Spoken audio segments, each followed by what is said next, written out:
Hello students, ഇന്നത്തെ ഈ വീഡിയോയിൽ നമ്മൾ ഡിസ്കസ് ചെയ്യുന്നത് എയർ സിസ്റ്റത്തിനെ പറ്റിയാണ്. നമ്മുടെ IC എൻജിൻസിലെ എയർ സിസ്റ്റംസിനെ പറ്റിയാണ് പഠിക്കുന്നത്.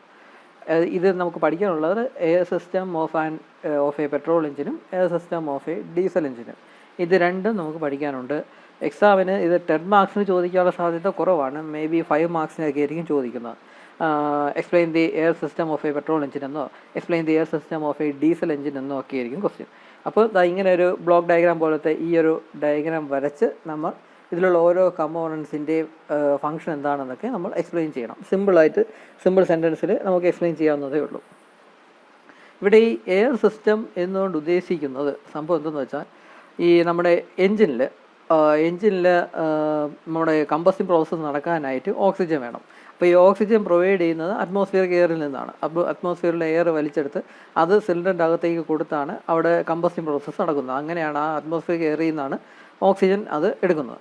അപ്പോൾ ഈ അറ്റ്മോസ്ഫിയറിൽ നിന്നുള്ള എയർ ഏതൊക്കെ കമ്പോണൻസ് ഉപയോഗിച്ചാണ് അബ്സോർബ് ചെയ്തെടുക്കുന്നത്, ഏതൊക്കെ കമ്പോണൻസിൽ കൂടെ കയറിയാണ് ഈ എഞ്ചിൻ്റെ സിലിണ്ടറിൽ എത്തുന്നത്. എഞ്ചിൻ സിലിണ്ടറിൽ വെച്ച് എയറും ഫ്യൂലും കൂടെ ചിലപ്പോൾ മിക്സായി അതിനെ ബേൺ ചെയ്ത് ആ എക്സോസ്റ്റ് ഗ്യാസസ് വഴി എയർ പുറത്തോട്ട് പോവുകയും ചെയ്യും. സൈലൻസർ വഴി പുറത്തോട്ട് പോവുകയും ചെയ്യും.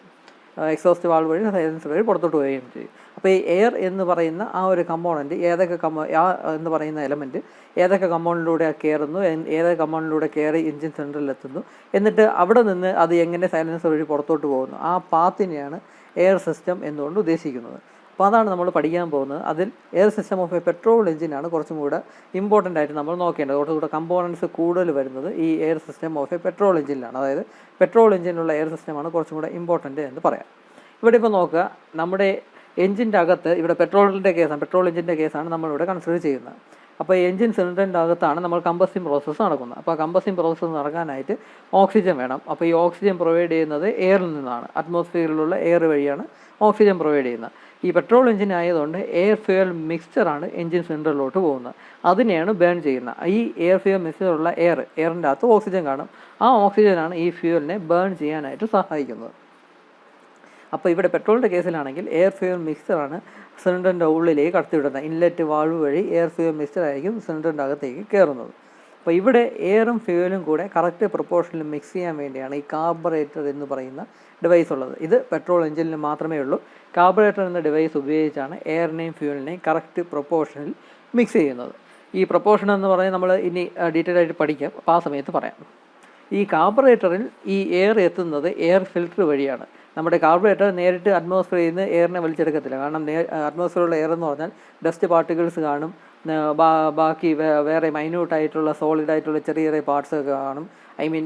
ഡസ്റ്റ് പാർട്ടിക്കിൾസ് തന്നെ കുറച്ചും കൂടെ വലിയ ഡേർട്ടൊക്കെ കാണും.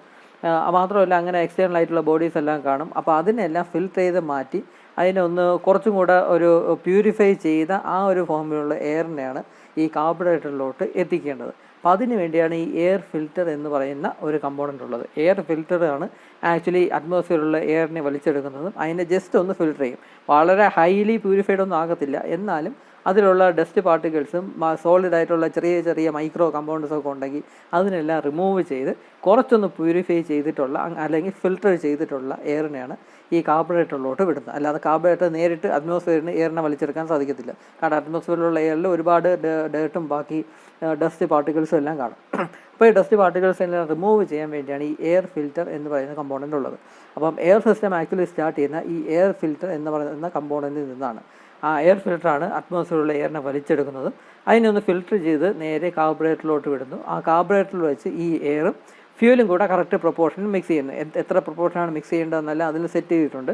അതിനനുസരിച്ച് ആ കറക്റ്റ് പ്രൊപ്പോർഷനിൽ മിക്സ് ചെയ്യുന്നു. എന്നിട്ട് ആ എയർ ഫ്യൂൽ മിക്സ്ചർ എഞ്ചിനിലേക്ക് കടത്തിവിടുന്നു. എഞ്ചിനിൽ വെച്ച് കമ്പസ്റ്റിംഗ് പ്രോസസ്സ് നടക്കുന്നു, ബേൺ ചെയ്യുന്നത്. പെട്രോൾ എഞ്ചിൻ ആയതുകൊണ്ട് സ്പാർക്ക് കൊടുത്തായിരിക്കും ബേൺ ചെയ്ത് അത് കഴിഞ്ഞാൽ എക്സോസ്റ്റ് വാൾവ് വഴി പുറത്തോട്ട് ഇറക്കി സൈലൻസർ വഴി അറ്റ്മോസ്ഫിയറിലോട്ട് തന്നെ പുറത്തോട്ട് പോവുകയും ചെയ്യും. അതാണ് ഈ പ്രോഡക്റ്റ് ഓഫ് കമ്പസ്ഷൻ എന്ന് പറഞ്ഞാൽ എക്സോസ്റ്റ് ഗ്യാസസ് അല്ലെങ്കിൽ ബേൺഡ് ഗ്യാസസിനെയാണ് പ്രോഡക്റ്റ് ഓഫ് കമ്പസ്ഷൻ എന്ന് പറയുന്നത്.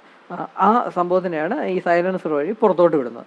അപ്പോൾ ഇത്രയും കമ്പോണൻസ് ആണ് ബേസിക്കലി ഈ പെട്രോൾ എഞ്ചിനിലെ എയർ സിസ്റ്റത്തിലുള്ളത്. ഇനി ഈ കമ്പോണൻസിൻ്റെ എല്ലാ ഫോട്ടോ നമുക്കൊന്ന് കാണാം.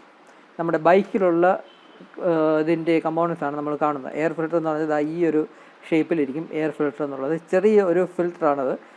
പേപ്പറൊക്കെ വെച്ചിട്ടായിരിക്കും മിക്കവാറും എയർ ഫിൽറ്ററൊക്കെ ഉണ്ടാക്കിയിരിക്കുന്നത്. അത്രത്തോളം ചെറിയ ഫിൽട്രേഷൻ മാത്രമേ ഇതിൽ നടക്കുന്നുള്ളൂ. അല്ലാതെ വളരെ ഹെവി പ്യൂരിഫിക്കേഷനൊന്നും ഇതിൻ്റെ അകത്ത് നടക്കുന്നില്ല. ജസ്റ്റ് ഡസ്റ്റ് പാർട്ടിക്കിൾസ് ഒക്കെ ഉണ്ടെങ്കിൽ റിമൂവ് ചെയ്യുന്നു എന്ന് മാത്രമേ ഉള്ളൂ. അപ്പോൾ എയർ ഫിൽറ്റർ ഇതാ ഇങ്ങനെ ആയിരിക്കും. നമ്മുടെ ബൈക്കിലൊക്കെ ഉണ്ട് ഇങ്ങനെ ഇതുപോലെ തോന്നി ഇങ്ങനെ കോണിക്കലായിട്ടുള്ള ഷേപ്പായിരിക്കും, അല്ലെങ്കിൽ സിലിണ്ടറിക്കലായിട്ടുള്ള ഷേപ്പായിരിക്കും. ഇങ്ങനെ ഒരു എയർ ഫിൽറ്റർ എന്ന് പറയുന്നൊരു കമ്പോണൻറ്റ് നമ്മുടെ ബൈക്കിലും കാറിലെല്ലാം ഉണ്ട്. അതുപോലെ തന്നെ കാർബറേറ്റർ എന്ന് പറയുന്ന ഡിവൈസ് ഇങ്ങനെ ഒരു കമ്പോണൻ്റ് ആയിരിക്കും. നിങ്ങൾക്ക് കണ്ടാൽ ചിലപ്പോൾ മനസ്സിലാവത്തില്ല. ഇനിയാണ് കാർബറേറ്റർ എന്ന് പറയുന്നത്. ഇതിൻ്റെ കമ്പോണൻ്റെ ഷേപ്പിലൊന്നും വലിയ കാര്യമില്ല, ഞാൻ ജസ്റ്റ് ഫോട്ടോ ഇങ്ങനെ കാണിച്ചു എന്നേ ഉള്ളൂ. ഇപ്പം ബൈക്കിൻ്റെ കേസ് എടുക്കുകയാണെങ്കിൽ ഇതാണെന്ന് തോന്നുന്നു കാർബറേറ്റർ എന്ന് പറയുന്ന ആ ഒരു ഡിവൈസ്. അതാണ് നമ്മൾ ഇവിടെ കണ്ട ഈ കാർബറേറ്റർ എന്ന് പറയുന്ന ഡിവൈസ്. ബൈക്കുകളിലൊക്കെ ഈ ഒരു പൊസിഷൻ, ഈ പർട്ടിക്കുലർ ഹീറോ ഹോണ്ട പാഷൻ പ്ലസിലൊക്കെയാണ് ഈ ഒരു പൊസിഷനിലാണ് ഈ കാർബറേറ്റർ എന്ന് പറയുന്ന ഡിവൈസൊക്കെ ഇരിക്കുന്നത്. നമ്മുടെ ഈ എയർ ഫിൽറ്റർ എന്ന് പറയുന്ന കമ്പോണൻ്റ് ഇരിക്കുന്നത് ഈ പോർഷനിലാണ്. ഒന്നുകിൽ ഇവിടെ ഈ സൈഡിലാണ്, അല്ലെങ്കിൽ ഇതേ പോർഷൻ തന്നെ അപ്പുറത്തെ സൈഡിലുണ്ട്, അവിടെയാണ്. ഇതിൽ ഏതോ ഒരു പോർഷനിലാണ് ഈ ഒരു എയർ ഫിൽറ്റർ ഇരിക്കുന്നത്. ആക്ച്വലി നമ്മുടെ പാഷൻ പ്ലസിൽ ഇതുപോലത്തെ ഇവിടെ ഒരു കമ്പാർട്ട്മെൻ്റ് ഉണ്ട്. ആ കമ്പാർട്ട്മെൻറ്റിൻ്റെ അകത്ത് ബാറ്ററി, ഒരു സൈഡിൽ ബാറ്ററിയും മറ്റേ സൈഡിൽ എയർ ഫിൽറ്ററുമാണ് ഇരിക്കുന്നത്. ഈ സൈഡിൽ ഏതാണെന്ന് എനിക്കറിയത്തില്ല, എയർ ഫിൽറ്ററോ അല്ലെങ്കിൽ ബാറ്ററിയോ ആയിരിക്കും. അപ്പോൾ എന്തായാലും ഈ ഒരു പോർഷനിലാണ് ആ ഒരു എയർ ഫിൽറ്റർ വരുന്നത്. അപ്പോൾ ഇത് എയർ ഫിൽറ്റർ, ഇത് കാർബറേറ്റർ. ഞാൻ ജസ്റ്റ് ഒന്ന് കാണിച്ചതേ ഉള്ളൂ. എല്ലാ ബൈക്സിലും പെട്രോൾ എഞ്ചിനാണല്ലോ, ബൈക്കുകളെല്ലാം പെട്രോൾ എഞ്ചിനാണ്. അപ്പോൾ എല്ലാ ബൈക്കിലും ഈ കാർബറേറ്റർ എന്ന് പറയുന്ന ഡിവൈസ് ഉണ്ടായിരിക്കും എന്ന് വേണമെങ്കിൽ പറയാം. ഇപ്പോൾ ലേറ്റസ്റ്റ് ആയിട്ടുള്ള വില കൂടിയ ബൈക്കുകളിൽ ഫ്യൂൽ ഇഞ്ചക്ഷനാണ് ഉപയോഗിക്കുന്നത്. അങ്ങനെ ഫ്യൂൽ ഇഞ്ചക്ഷൻ ഉപയോഗിക്കുന്ന ബൈക്കുകളാണെങ്കിൽ ചിലപ്പോൾ കാർബറേറ്റർ എന്ന് പറയുന്ന ഡിവൈസ് കാണത്തില്ല. അതിനെപ്പറ്റി നമുക്ക് സിലബസിൽ പഠിക്കാനില്ല എന്നുള്ളതുകൊണ്ട് ഞാൻ അത് കൂടുതൽ എക്സ്പ്ലെയിൻ ചെയ്യുന്നില്ല. പക്ഷേ കുറഞ്ഞ ബൈക്കുകളിലൊക്കെ, പാഷൻ പ്ലസ് ഒക്കെ കുറഞ്ഞ ബൈക്ക് എന്ന് പറയാമല്ലോ, അപ്പോൾ അതിലെല്ലാം കാർബറേറ്റർ എന്ന് പറയുന്ന ഡിവൈസ് ഇവിടെ ഉണ്ട്. അപ്പോൾ ഇത് ജസ്റ്റ് മനസ്സിലാക്കാൻ വേണ്ടി കാണിച്ചതേ ഉള്ളൂ. ഈ ഒരു ഫോട്ടോയും ഈ ഒരു പൊസിഷനും ഒക്കെ ഇത് പഠിക്കേണ്ട ആവശ്യമില്ല, ജസ്റ്റ് മനസ്സിലാക്കാൻ വേണ്ടി പറഞ്ഞതേ ഉള്ളൂ. അപ്പോൾ ഇതാണ് എയർ ഫിൽറ്ററും കാർബറേറ്റർ എന്ന് പറയുന്ന ഡിവൈസ്. ഇതിന് നമുക്ക് ഈ കാർബറേറ്റർ എന്ന് പറയുന്നത് ഇത് വേറെ ഒരു കാർബറേറ്ററിൻ്റെ ഒരു ഫോട്ടോയാണ്. ഇതിൽ കാർബറേറ്ററിൽ എയർ ഫ്യൂവൽ മിക്സ്ചർ, എയറിനെയും ഫ്യൂവലിനെയും തമ്മിൽ മിക്സ് ചെയ്യുന്ന പ്രോസസ്സാണ് കാർബറേറ്റർ എന്ന് പറയുന്ന ഡിവൈസിൽ നടക്കുന്നത്. അപ്പോൾ ഇവിടെ ആ എയർ ഫ്യൂവൽ മിക്സ്ചർ അല്ലെങ്കിൽ എയർ ഫ്യൂവൽ റേഷ്യോ ഉണ്ട്. എന്ത് റേഷ്യോയിലാണ് ഈ എയറും ഫ്യൂവലും കൂടെ മിക്സ് ചെയ്യേണ്ടതെന്ന്. സാധാരണ രീതിയിൽ 15:1 അല്ലെങ്കിൽ 14:1 അല്ലെങ്കിൽ 12:1 എന്നൊക്കെയാണ് ഈ എയർ ഫ്യൂവൽ റേഷ്യോയെ പറയുന്നത്. അതിൽ ആദ്യത്തെ ടൈം എന്ന് പറഞ്ഞാൽ വലിയ ടൈമും രണ്ടാമത്തെ ടൈം എന്ന് പറഞ്ഞാൽ ചെറിയ ടൈമുമാണ്. അത് ഫ്യൂവലിനെ റെപ്രസെൻറ്റ് ചെയ്യാനാണ് ഈ രണ്ടാമത്തെ ടൈം വരുന്നത്. എയറിനെ റെപ്രസെൻറ്റ് ചെയ്യുന്നതാണ് ആദ്യത്തെ ടൈം. ഇത് വെയ്റ്റിനെയാണ് റെപ്രസെൻറ്റ് ചെയ്യുന്നത്. 15 വെയ്റ്റ് എയർ ആണെങ്കിൽ ജസ്റ്റ് 1 വെയ്റ്റ് ആയിരിക്കും ഫ്യൂവലിൻ്റെ. ആ ഒരു പ്രൊപ്പോർഷൻ, ആ ഒരു റേഷ്യോയിലാണ് ഇത് തമ്മിൽ മിക്സ് ചെയ്യുന്നത്. അപ്പോൾ 15:1 ഈ സാധാരണ. പിന്നെ ഒരു ക്ലാസിഫിക്കേഷൻ കൂടിയുണ്ട്, റിച്ച് മിക്സ്ചർ എന്നും ലീൻ മിക്സ്ചർ എന്നും. ഒരു 15:1 എന്ന റേഷ്യോയിലാണ് എയറും ഫ്യൂലും കൂടെ മിക്സ് ചെയ്യുന്നത് എങ്കിൽ അതിനെ ലീൻ മിക്സ്ചർ എന്ന് പറയും. റിച്ച് മിക്സ്ചർ എന്ന് പറഞ്ഞാൽ ഒരു 10:1 അല്ലെങ്കിൽ 9:1 എന്ന റേഷ്യോയിലാണ് എയറും ഫ്യൂലും കൂടെ മിക്സ് ചെയ്യുന്നതെങ്കിൽ അതിനെ റിച്ച് മിക്സ്ചർ എന്ന് പറയും. ഇതിനെ റിച്ച് മിക്സ്ചർ എന്ന് പറയാൻ കാര്യം ഇതിൽ ഫ്യൂവലിൻ്റെ കണ്ടൻറ്റ് കൂടുതലായിരിക്കും. പെട്രോളിൻ്റെ കേസ് ആയതുകൊണ്ട് ഇവിടെ പെട്രോളിൻ്റെ കണ്ടൻറ്റ് കൂടുതലായിരിക്കും. സാധാരണ വണ്ടി സ്റ്റാർട്ട് ചെയ്യുന്ന സമയത്തൊക്കെ റിച്ച് മിക്സ്ചറാണ് ഉപയോഗിക്കുന്നത്. വണ്ടി സ്റ്റാർട്ട് ചെയ്യുന്ന സമയത്ത് എൻജിൻ കോൾഡ് കണ്ടീഷനിലായിരിക്കുമല്ലോ. അപ്പോൾ ആ സമയത്ത് വണ്ടി സ്റ്റാർട്ട് ആവണമെങ്കിൽ കൂടുതൽ ഫ്യൂവലിൻ്റെ കണ്ടൻറ്റ് ആ എയർ ഫ്യൂവൽ മിക്സ്ചറിലുണ്ടായിരിക്കണം. അപ്പോൾ അതിനുവേണ്ടി 10:1 അല്ലെങ്കിൽ ഈ റിച്ച് മിക്സ്ചർ എന്ന് പറയുന്ന ആ ഒരു റേഷ്യോയിലാണ് എയർ ഫ്യൂവൽ മിക്സ് ചെയ്യുന്നത്. അപ്പോൾ ഇവിടെ പ്രത്യേകത എന്ന് പറഞ്ഞാൽ ഫ്യൂവലിൻ്റെ കണ്ടൻറ്റ് കൂടെ. ഇവിടെ ഇപ്പോൾ നോക്കുക 10:1. ഇപ്പം നമ്മളിപ്പോൾ 100 ഇതിൻ്റെ വാല്യൂസ് എടുക്കുകയാണെങ്കിൽ ഇപ്പം എങ്ങനെയാണ് പറയുക, ഇപ്പോൾ സപ്പോസ് ഇപ്പോൾ 9:1 ആണെന്ന് കരുതുക, 10:1 അല്ല 9:1 ആണെന്ന് കരുതുക. 9:1 എന്ന് വെച്ചാൽ 90% എയറും 10% ഫ്യൂവലും. അങ്ങനെ നമുക്ക് വേണമെങ്കിൽ പറയാം. 9:1 എന്ന് പറഞ്ഞാൽ 90% എയറും ബാക്കി 10% ഫ്യൂവലും. അപ്പോൾ അങ്ങനെയാണ് 9:1. ഇവിടെ 10:1 ആണെങ്കിൽ മേ ബി എത്ര, ഇത് മൊത്തം പറയുന്ന 11 ആണ്. അപ്പം 10/11 അത്രയും പെർസെൻറ്റേജ് എയറും 1/11 അത്രയും പെർസെൻറ്റേജ് ഫ്യൂവലും ആയിരിക്കും. അപ്പോൾ അങ്ങനെയാണ് ഇതിൻ്റെ റേഷ്യോ എടുക്കുന്നത്. നിങ്ങൾ അത്രയും ഡീറ്റെയിൽഡ് ആയിട്ടൊന്നും പഠിക്കേണ്ട ആവശ്യമില്ല. എന്തായാലും റിച്ച് മിക്സ്ചർ എന്ന് പറഞ്ഞാൽ പെട്രോളിൻ്റെ കണ്ടൻറ്റ് കൂടുതലായിരിക്കും അല്ലെങ്കിൽ ഫ്യൂവലിൻ്റെ കണ്ടൻറ്റ് കൂടുതലായിരിക്കും. ലീൻ മിക്സ്ചർ എന്ന് പറഞ്ഞാൽ ഫ്യൂവലിൻ്റെ കണ്ടൻറ്റ് കുറവായിരിക്കും.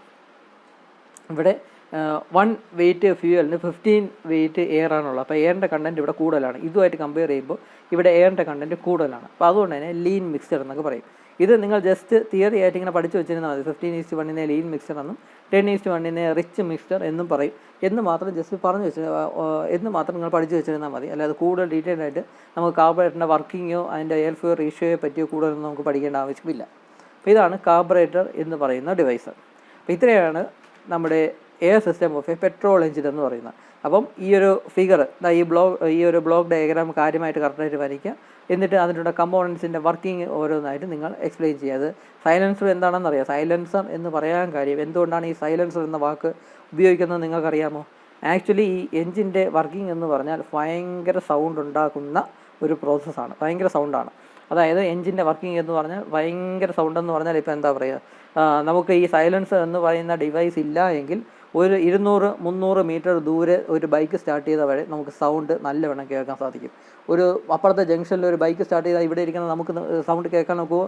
സാധാരണഗതിയിൽ സൗണ്ട് കേൾക്കാൻ ഒക്കത്തില്ല. പക്ഷേ സൈലൻസർ എന്ന് പറയുന്ന ഡിവൈസ് ആ വെഹിക്കിൾ ഇല്ല എങ്കിൽ, ബൈക്കായിരുന്നാലും കാറായിരുന്നാലും, സൈലൻസർ എന്ന് പറയുന്ന ആ ഒരു ഡിവൈസ് ആ വണ്ടിയിലില്ല എങ്കിൽ അപ്പുറത്തെ ജംഗ്ഷനിൽ ഒരു വണ്ടി സ്റ്റാർട്ട് ചെയ്താൽ, ബൈക്ക് സ്റ്റാർട്ട് ചെയ്യുകയാണെങ്കിൽ മുറിക്കകത്തിരിക്കുന്നത് നമ്മളത് കേൾക്കും. അത്രത്തോളം ഹെവി സൗണ്ടാണ് ആക്ച്വലി ഈ സിലിണ്ടർ പ്രൊഡ്യൂസ് ചെയ്യുന്നത്, എൻജിൻ സിലിണ്ടർ പ്രൊഡ്യൂസ് ചെയ്യുന്നത്. അപ്പോൾ അത്രയും സൗണ്ട് എന്ന് പറഞ്ഞാൽ ആ മനുഷ്യർക്ക് നിൽക്കാൻ ഒക്കത്തില്ല.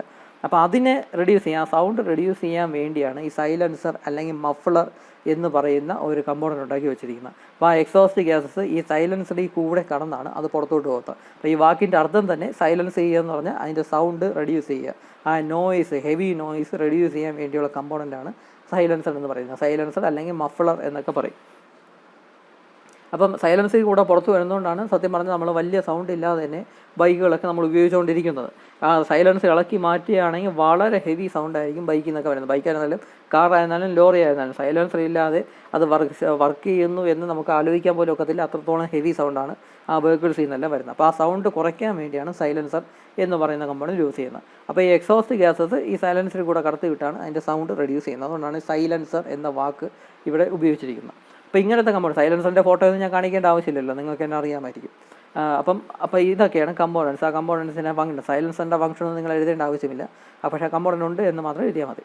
അപ്പം ഇത്രയൊക്കെയാണ് കമ്പോണൻസ്. നിങ്ങൾ ഫിഗർ വരച്ച് കമ്പോണൻസിൻ്റെ വർക്കിംഗ് ഫംഗ്ഷൻസ് എന്താണെന്ന് എഴുതി ഡീറ്റെയിൽ ആയിട്ട് എക്സ്പ്ലെയിൻ ചെയ്യാം. അപ്പോൾ ഇത് air system of a petrol എഞ്ചിനാണ്.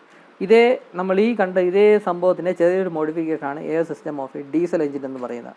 ഡീസൽ എഞ്ചിൻ്റെ പ്രത്യേകത എന്തെന്ന് പറഞ്ഞാൽ ഇവിടെ എയർ ഫിൽറ്റർ കാർബറേറ്റർ എന്ന് പറയുന്ന ഡിവൈസ് ഡീസൽ എഞ്ചിനിലില്ല. ഡീസൽ എഞ്ചിനിൽ നമ്മുടെ ഫ്രഷ് എയറാണ് നേരിട്ട് എഞ്ചിൻ സിലിണ്ടറിൻ്റെ അകത്തേക്ക് കയറുന്നത്. അപ്പോൾ ഇൻലെറ്റ് വാൾവ് ഓപ്പൺ ചെയ്യുമ്പോൾ ഫ്രഷ് എയറാണ് എഞ്ചിൻ സിലിണ്ടറിൻ്റെ അകത്തേക്ക് കയറുന്നത്. അതും ഫ്രഷ് എയർ ഡയറക്റ്റ് അറ്റ്മോസ്ഫിയർ വഴിയല്ല നേരെ ഇൻലെറ്റ് വാൾവ് വഴി എഞ്ചിൻ സിലിണ്ടറിൻ്റെ അകത്തോട്ട് കയറുന്നത്. അതും എയർ ഫിൽറ്ററിൽ നിന്നാണ്. എയർ ഫിൽറ്ററാണ് അറ്റ്മോസ്ഫിയറിനെ വലിച്ചെടുത്ത് എഞ്ചിനിലെ ഇൻലെറ്റ് വാൾവ് ഓപ്പൺ ചെയ്യുമ്പോൾ കറക്റ്റ് എമൗണ്ട് എയർ ഇതിൻ്റെ അകത്തേക്ക് കടത്തിവിടുന്നത്. എത്രയെങ്കിലും എയർ അകത്തേക്ക് കടത്തിവിടുക എന്നല്ല, ആ എമൗണ്ട് കറക്റ്റായിട്ട് മെഷർ ചെയ്ത എമൗണ്ട് ഓഫ് എയർ ആണ് ഈ ഇൻലെറ്റ് വാൾവ് വഴി എഞ്ചിൻ സിലിണ്ടറിലേക്ക് അകത്തോട്ട് കയറുന്നത്. അപ്പോൾ അത് എയർ ഫിൽറ്റർ വഴിയാണ് ഈ ഫ്രഷ് എയർ എഞ്ചിൻ സിലിണ്ടറിലേക്ക് കയറുന്നത്. അതിൻ്റെ അകത്ത് വെച്ച് കമ്പസ്റ്റൻ നടക്കുന്നു, എന്നിട്ട് ബേൺഡ് ഗ്യാസസ് പ്രൊഡ്യൂസ് ചെയ്യുന്നു. ആ ബേൺഡ് ഗ്യാസസ് സൈലൻസർ വഴി പുറത്തോട്ട് പോകുന്നു. അത്രയേ ഉള്ളൂ. അപ്പോൾ air system of a diesel engine എന്ന് പറഞ്ഞാൽ സത്യം പറഞ്ഞാൽ കമ്പോണൻസ് വളരെ കുറവാണ്.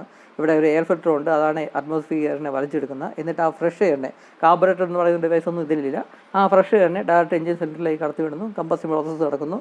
അതിൽ നിന്നുള്ള ബേൺഡ് ഗ്യാസസ് സൈലൻസർ വഴി പുറത്തോട്ട് പോവുകയും ചെയ്യുന്നു. അപ്പോൾ ഇത്രയേ ഉള്ളൂ air system of a diesel engine എന്ന് പറഞ്ഞാൽ. ഈ ഒരു ഫിഗർ നമ്മുടെ ടെക്സ്റ്റ് ബുക്കിലില്ല, നമ്മുടെ ബെഞ്ചമിൻ്റെ ടെക്സ്റ്റ് ബുക്കിലും നമ്മുടെ ബാലേന്ദ്ര സാറിൻ്റെ ടെക്സ്റ്റ് ബുക്കിലും ഇല്ല. പക്ഷേ എന്നാലും എക്സാമിന് ചോദിക്കാൻ സാധ്യതയുണ്ട് എന്ന് തന്നെ പറയാം. ഇതും 10 മാർക്സിനൊന്നും ചോദിക്കത്തില്ല, മേ ബി 4 or 5 മാർക്സിനെ ചോദിക്കത്തുള്ളൂ.